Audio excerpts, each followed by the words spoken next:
Bonjour à tous, alors je m'appelle Pierre-Alain Bétrémieux, je suis le directeur de Nœud Environnement depuis plus de 15 ans. Nœud Environnement est une structure d'éducation, de protection de l'environnement, mais également une structure d'insertion par l'activité économique. Nous avons différents supports d'insertion pour remettre à l'emploi des personnes qui ont eu des difficultés de parcours sociaux, social, professionnels.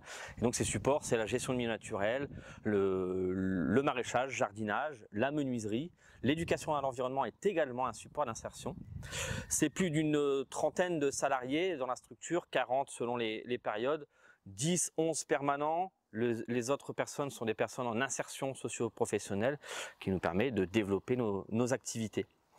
La structure a un budget de fonctionnement d'1 million d'euros voilà, ça fait plus de 30 ans que l'on existe avec Monsieur Zwitalski, le président fondateur qui a créé cette association. Aujourd'hui, on est sur un site que l'on a acquis en fin d'année 2020, une ancienne friche commerciale qui était à l'abandon et que l'on a récupéré, que l'on a acquis pour pouvoir en faire un site démonstrateur de la transition écologique et solidaire. L'objectif, il est assez simple, mais complexe à mettre en place, c'est d'être démonstrateur de ce que peut être une transition écologique, énergétique, économique. Le but, c'est de faire la maison Nœud Environnement, d'accueillir prochainement les locaux, les bureaux, les ateliers des équipes techniques au sein de ce site, mais c'est également d'en faire un tiers-lieu social et nourricier.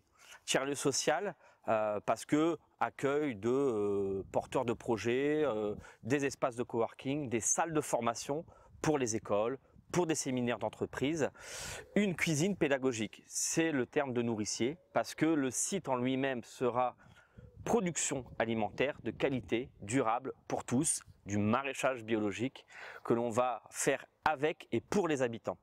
Il y aura toujours cette double entrée sur ce projet, une entrée insertion, remettre à l'emploi des personnes en faisant de la production maraîchère, mais également sensibiliser, initier les habitants, les usagers à l'autoproduction, à l'autoconsommation.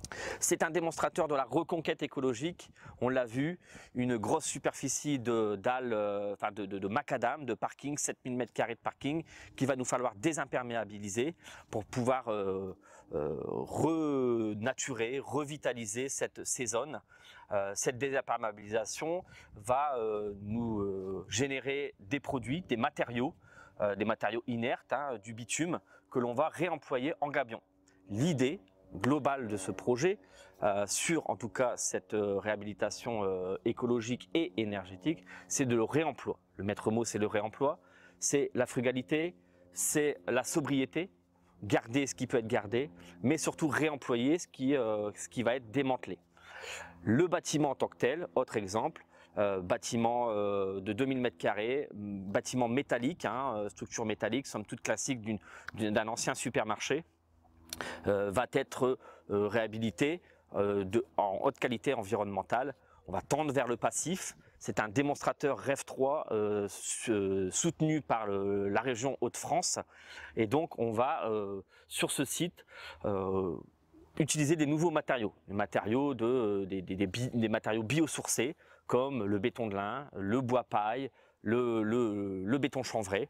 Voilà, différents matériaux qui vont nous permettre d'être testés et instrumentés. C'est-à-dire qu'on va instrumenter le bâtiment pour qu'il soit analysé, que l'on capte un maximum d'informations. Et c'est les partenariats qui se créent avec du coup des universités, avec le CD2E, une turbine de l'éco-transition du territoire, les universités de l'Artois, de Lille, l'ISA Junio qui va venir également apporter leur expertise tant sur la partie maraîchage, mais aussi sur des énormes patios que l'on va créer à l'intérieur du bâtiment. Ces 3 patios de plus de 60 m² qui vont être créés. Dans ces patios, ce n'est pas juste de la végétalisation que l'on veut voir, c'est véritablement faire de la production alimentaire dans des patios. Ce projet, il a également pour ambition d'être un démonstrateur énergétique, de la réhabilitation énergétique, on l'a vu, réemploi, mais également développement des énergies renouvelables. Un puits bioclimatique qui va nous permettre de réchauffer l'air entrant dans le bâtiment et de refroidir en période de canicule. Une chaudière biomasse qui sera mise en place pour chauffer sur les périodes de grand froid avec de la production locale de bois, mais également association avec des entreprises du territoire qui pourront nous fournir en plaquettes ou en pellets. Et enfin, mise en place de panneaux solaires pour de l'autoproduction et de l'autoconsommation de l'électricité. Enfin, ce site, il se veut inscrit dans la politique et dans l'économie sociale et solidaire. Nœud Environnement fait partie du club de l'économie sociale et solidaire que l'on a créé il y a plus de 6 ans avec un collectif d'acteurs. Et donc l'idée, c'est que on garde cet ADN, nos valeurs de l'économie sociale et solidaire, et entre autres, l'insertion en fait partie. C'est un site qui sera support au développement de nos équipes en insertion socio-professionnelle, au développement de chantiers écoles pour venir tester les nouvelles techniques de réhabilitation énergétique, au développement de l'insertion via les marchés publics que l'on a pu lancer. On s'est attelé à inscrire une clause d'insertion dans chaque marché qui est en cours d'ouverture. Les marchés sont en cours d'ouverture et les travaux devront débuter à la mi-septembre, mi-octobre, on va avoir le calage. Enfin, c'est un site, on va le dire comme ça, c'est un outil de territoire. C'est-à-dire que tout cela, on ne le fait pas pour Nœud Environnement, on ne le fait pas pour notre structure, c'est véritablement un outil de territoire qui a été bien entendu compris par les élus locaux, par les élus de l'agglo, par les élus du département, mais également par les élus de la région, voire de l'Europe, parce que ce projet à plus de 4 millions d'euros va être soutenu par l'Europe, par la région, par le département via différents appels à projets, par l'agglomération, on l'a cité tout à l'heure, un soutien en ingénierie, on va dire, par la commune de Nœud-les-Mines. Et donc, des partenariats également et des partenaires financiers privés avec différentes fondations